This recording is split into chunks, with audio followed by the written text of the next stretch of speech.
There was a way that I was going to start the podcast this week that has been completely scrapped, but I will lead with this word. In anything within an industry, there is always competition. There is always a brand A, a brand B. You know, like even in the industry I love the most, comics. There's Marvel and DC. There's Star Wars, Star Trek. There's iPhone, there's Android. And when you're good at something, there's always going to be competition. You know, a monopoly is not good for anybody. In brotherhood, there very well may be competition. But at some point, you have to let the love override all. And I'm happy to say that I can allow that to happen. Never let anything come between you and your brothers. And I don't mean that necessarily in a male standpoint. I mean, this goes for anybody. When you call someone your brother, your sister, don't let anything stand in between that. Because at the end of all of this, all you really have is each other. All we got is us. We may have our moments of weakness. Some may even call it being human. But let the love override all. Don't let emotion get in the way of logic. You may say logic and love. Well, that's not the same. You know, it is, because love is not an emotion. Love is a choice. When you choose to love someone, that's a decision. The thing is to keep making that decision. So I guess what I'm just saying is that don't let bread come between a bond. Don't let what you think override what you know. That's all I should say. That's all I'm saying. Ladies and gentlemen, blurs and nerds, freaks and geeks, this is Do You Speak Geek? DYSG, keep it real, that's key. We the best OGs, dope topics, come see. DYSG, keep it real, that's key. We the best OGs, dope topics, come see. I got a question, do you speak geek? New episodes on the podcast dropping each week. Get hip to the game, I'm giving y'all a sneak peek. Flavor for your ears, bars flowing on unique beats. Blurs and nerds, freaks and geeks. The Source Wall Wednesday dropping comics you should cop, I think you'd ought to peep. Don't sleep on Dono and Nix, they preaching the gospel. Real ish, ill like mono, they sick. Thumb life if you're into games with combos and kicks. This podcast is a gift, it's as real as it gets. Blurs taking over, with clever marketing we gain exposure. Feeding the community magic, your boy's a nerd promoter. The dialogue is Jimmy Crackcorn, we aiming for gold. The truth was told, I can't speak for other platforms. Sharp as cats out like knives, claws, and tack thorns. We blacking out, going crazy like a black storm. DYSG, don't forget to follow back. Hosting on the airwaves, always keeping it a stack. Flowers to my haters, psych, I ain't giving y'all jack. Number one on the charts, give your boy a gold plaque.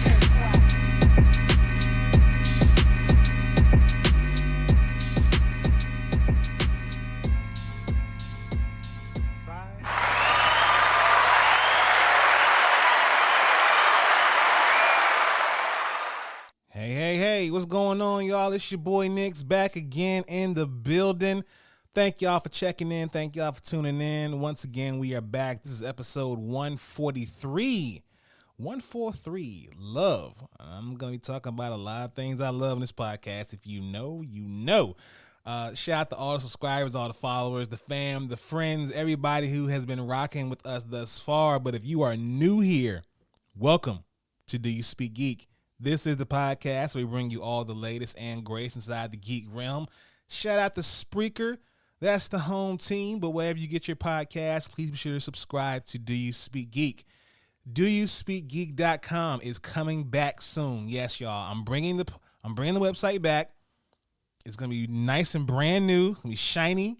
The merch store is coming back with not just DYSG merch, but a lot more merch involved as well too. We have partners that we're trying to get involved, so please be on the lookout for that. Like I said, it's coming back soon. Just be patient with your boy. That's all I ask, all right? But in the meantime, follow us on social media. Facebook at DYSGFB, Twitter at DYSG_tweets, Twitch at DYSG_games, and Instagram and TikTok at Do You Speak Geek. The YouTube channel, the only place where you can find the Dono and Daddy Show. Please be sure to subscribe, like, Hulk, smash that bell for all notifications, and leave comments. We want to know what you guys think. Latest video that just dropped for Black History Month, our first Friday fights, we did Icon versus Blue Marvel for the culture, you know. But yeah, check that video out. Let us guys know what you think. We got a jam-packed show, y'all. We're going to go ahead and get into it right now. Let's do what we do, y'all. Let's speak geek. Suit up. I wanna be the very best. Talk nerdy to me.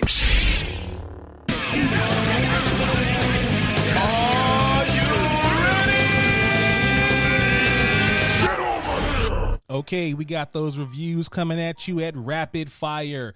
Knock at the Cabin. It's an apocalypse movie that doesn't feel all that apocalyptic despite the efforts of a heavyweight championship performance from Dave Bautista.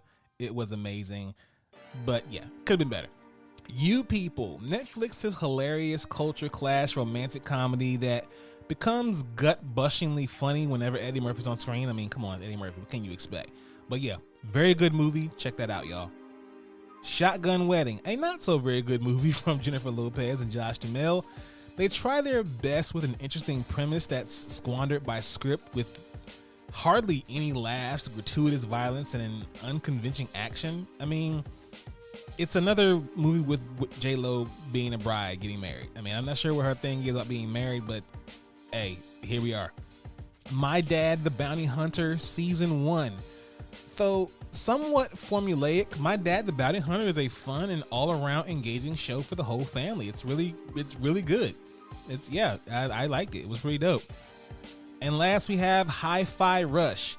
It marches to the beat of its own drum with stunning animation, lovable characters, and stylish rhythmic action that is anything but one note. Amazing game, y'all. Check that out. You get a chance. Let's go ahead and jump into my favorite portion of the show. Y'all know the vibes. Source Wall. Man, you come right out of a comic book. Behold the Source Wall. Can you read, my son? Well, that depends. There is nothing wrong with reading a story and looking at the pictures. Enough said, Stan. Let's hop right into it. The pull list this week, we have Monarch, number 1. A new tale of terror and high-stakes sci-fi hits close to home.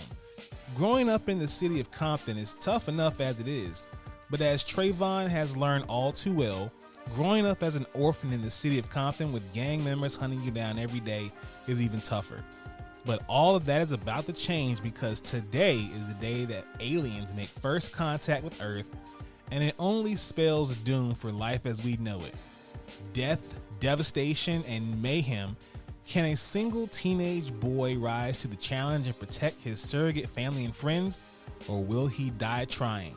From Rodney Barnes, the star writer behind Philadelphia and the executive producer of HBO's Winning Time and upcoming Marvel artist Alex Lynes, comes a new tale of love, triumph, disaster, and defeat. Y'all, if you rock with Philadelphia, and I do, you're gonna love this one. Check this one out. Another one we've been waiting for so long for, Static, Shadows of Dakota. Static is back. Though Virgil and his friends might have been able to stop the government's off-the-books prison operations in Dakota, a powerful new threat lurks in the shadows.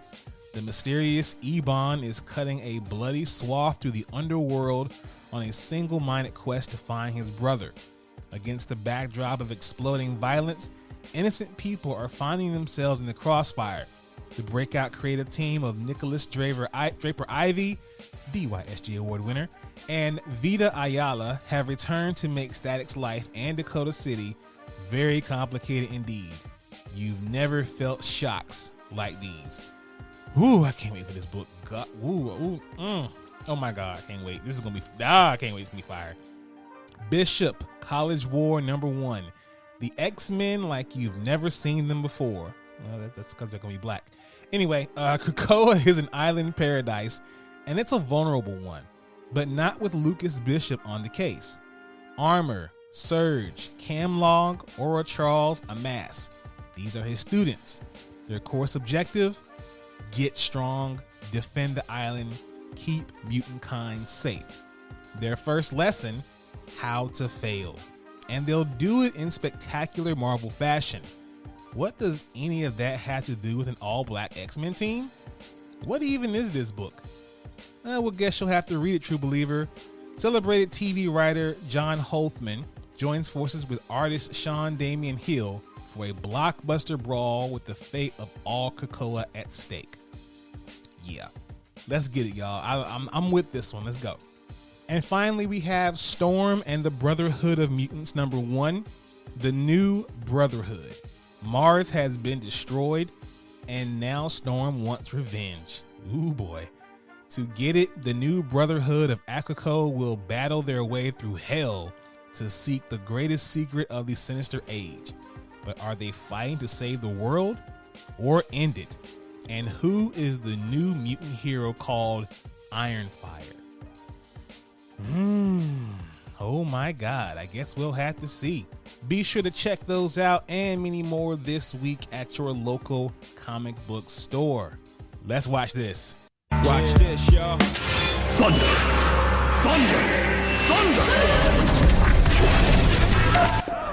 The Lannister always pays his debts. Whoa, dude. I am the villain of the story. All right, y'all.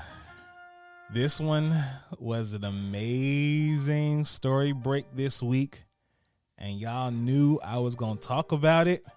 James Gunn reveals DC's future plans. Let's get into it. First, the movies. Superman Legacy, written by Gunn. The film will hit theaters on July 11th, 2025, and focus on Superman balancing his Kryptonian heritage with his human upbringing. I really hope they kind of delve in. Like I said before on a TikTok, if you all follow my TikToks, there's a great story there that they could tell, clashing either Superman Birthright, Earth 1 Superman, or either Action Comics from the New 52. If they kind of use that as source material, this will be an amazing movie. That's just me. The Authority. Wildstorm characters will join the DCU as members of the Authority, take matters into their own hands, and do what they believe is right. As long as y'all give me Midnighter, I am fine. This is going to be an amazing, amazing movie. But you got to give me Midnighter, and I need him in all his savageness, all his gayness. I need it all. Like, Midnighter is that guy. They don't give him enough credit. He is that guy. Just, yeah. The Authority's going to be great. I can't wait for that one. The Brave and the Bold. The DCU will introduce its Batman and Robin in this unusual father-son story inspired by Grant Morrison's comic series. So we're going to get Damian Wayne. We're going to get a new Batman. Okay, cool.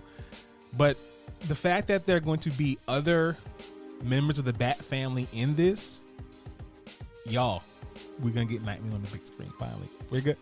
I have all confidence we're going to get Nightwing on the big screen. All confidence. Whew. I'm excited, y'all. Supergirl, Woman of Tomorrow.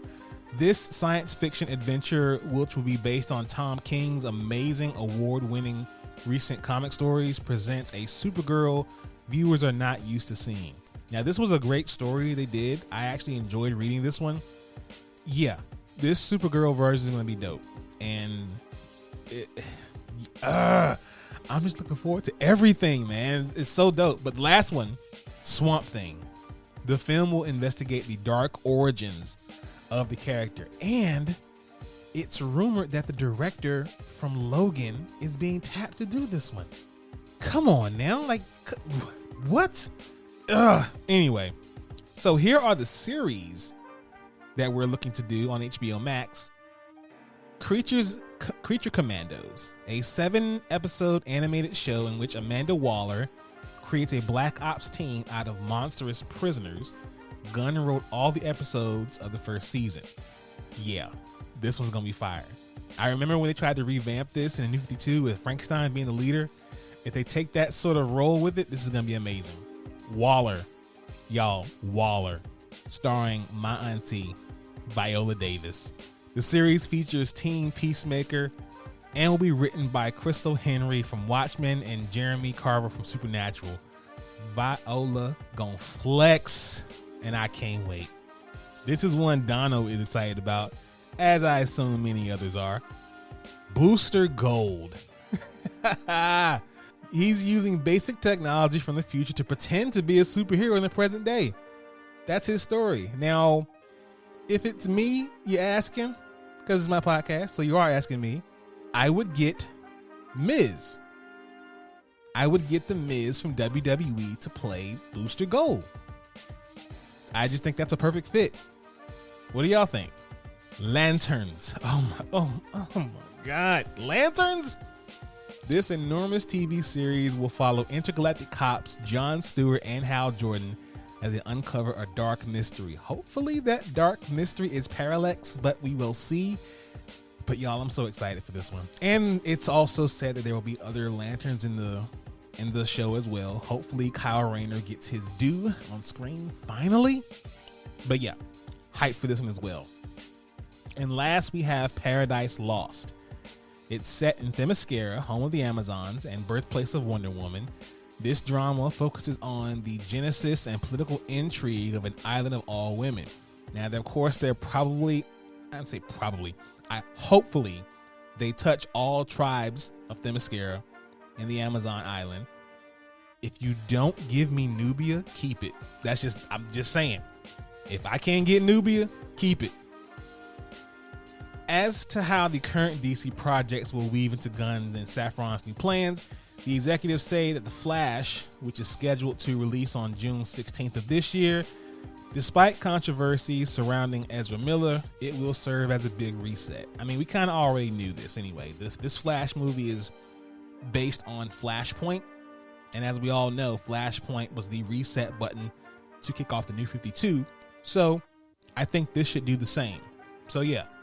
If that's what we're going to do, then cool, I'm with it.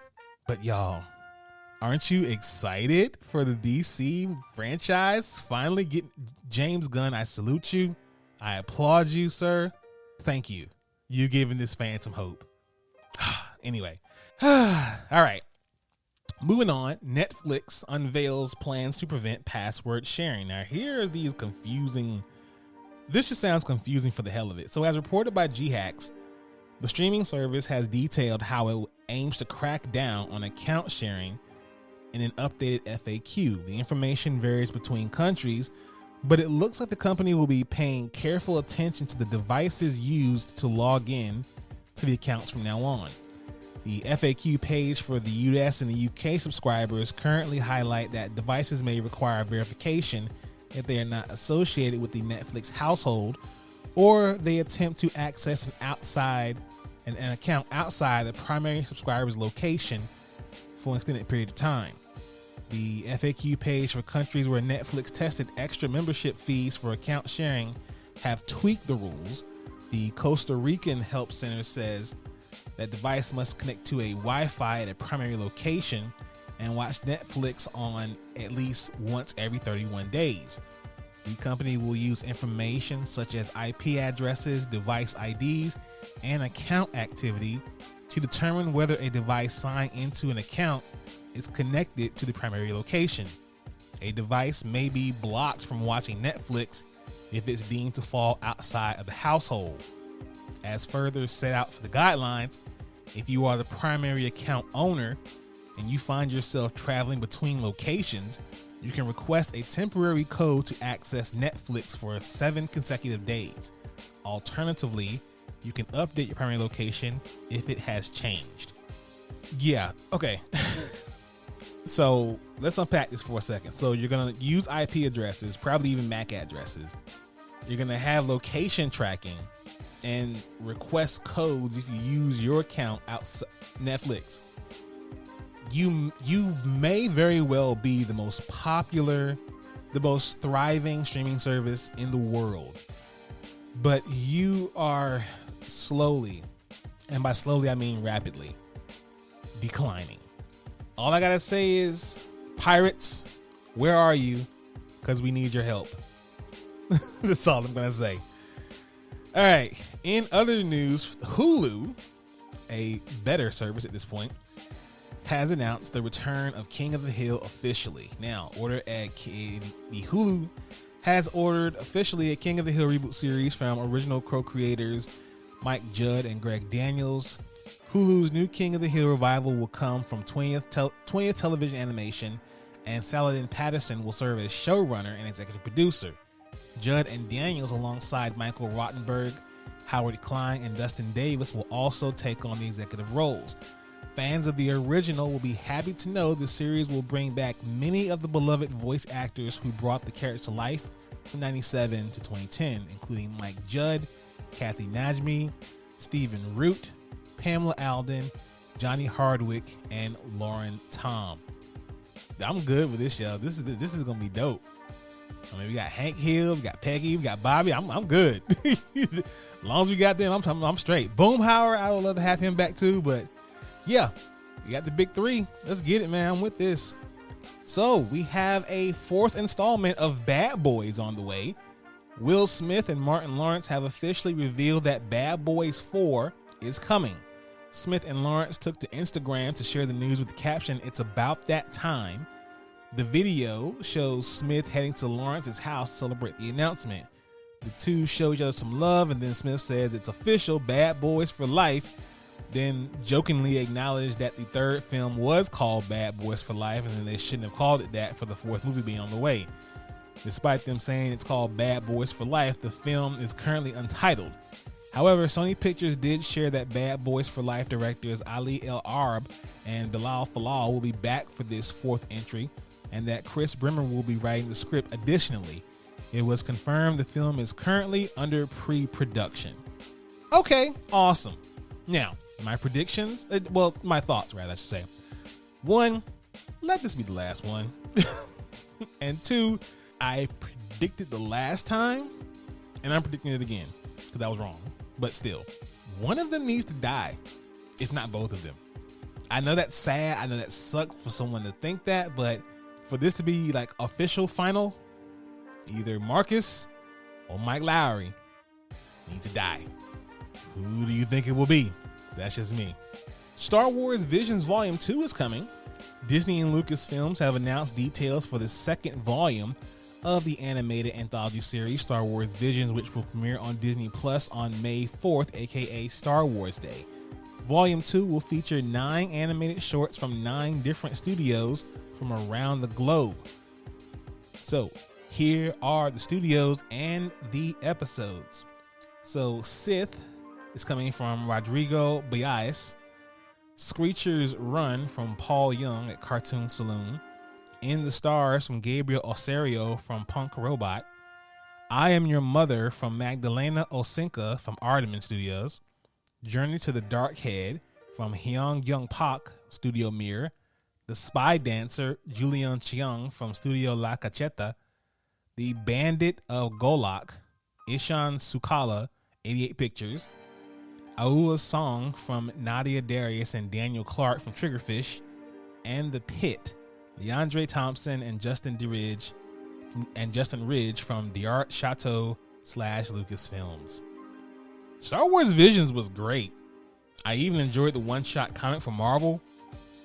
Yeah, give me more of this. Let's go. I'm in. I am in. Let's get it.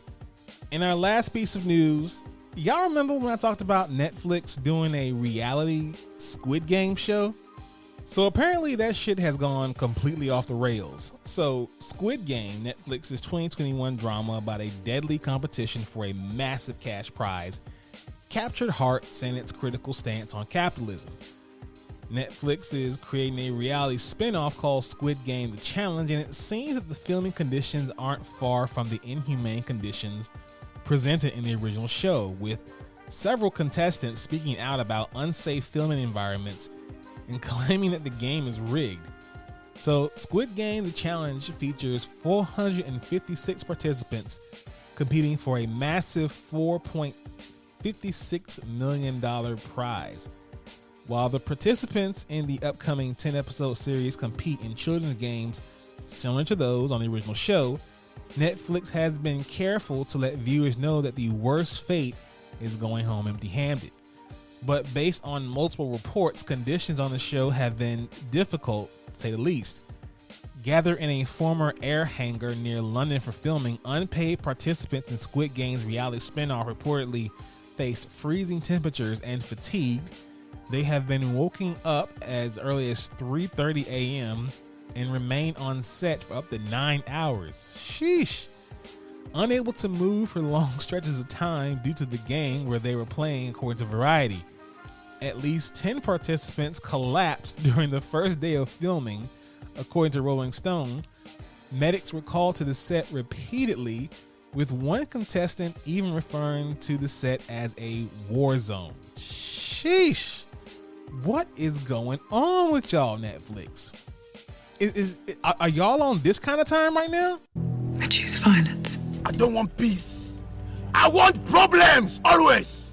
I mean, the password sharing, you're raising the prices, now you're killing people?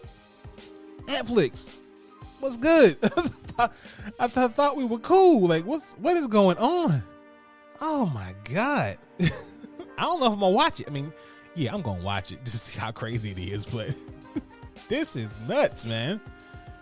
Oh my God. Okay, all right. Let's hop into Thumb Life. Peace, love, and video games! That sound like Donkey Kong.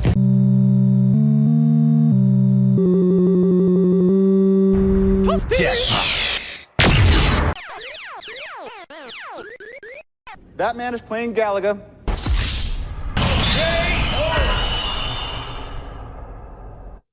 All right, y'all. So, gamers, Xbox, Nintendo, and Sony won't be a part of E3. Woo, big surprise there. E3's first physical event in 4 years was supposed to be a triumphant return for the trade show, an opportunity to recapture some of the excitement of past conventions, which historically have been major showcases for the games industry. However, it appears that when E3 2023 hits the LA Convention Center in June, it will be there without the three most important draws. IGN has heard from multiple knowledgeable sources that Xbox, Sony, and Nintendo won't be a part of E3 or have a presence at the LA Convention Center show floor. This information comes from the heels of Xbox announcements last week that it would be returning to LA for the annual summer showcase, while declining to confirm whether to be a part of the show itself. This really is not any big news. It's not even surprising. I mean, if you look at with Xbox, what they do with their Bethesda showcases, Nintendo having monthly directs, and with Sony's State of Play, why would they go? They don't need to be at E3. I think E3 really should focus on independent studios and independent production. You know, let the indies get some shine. Like, these three big juggernauts don't have to go to E3 ever. They do their own thing as it is. So I don't see a reason for them having to go. I'm not even upset they're not going. Let's just give the indies some shine and keep E3 at its pure. If it's about the gaming industry, then let it be about the industry and how it's evolving and how it's growing and how it's shaping, developers and, younger players. I'm just saying. Last piece of news here for Thumb Life: Star Wars Jedi Survivor has been delayed. EA announced that Respawning's forthcoming sequel to Star Wars Jedi Fallen Order will now have a release date of April 28th, which is approximately 6 weeks after its original date. In a statement posted on social media, director Stig Asmussen addressed the reason behind the delay, saying the team is focused on polishing the final release while enhancing performance. Now, you can't be mad at that. You can't be mad at that. If it's a delay to make the game better, then great. I don't understand how people get upset with game delays anyway.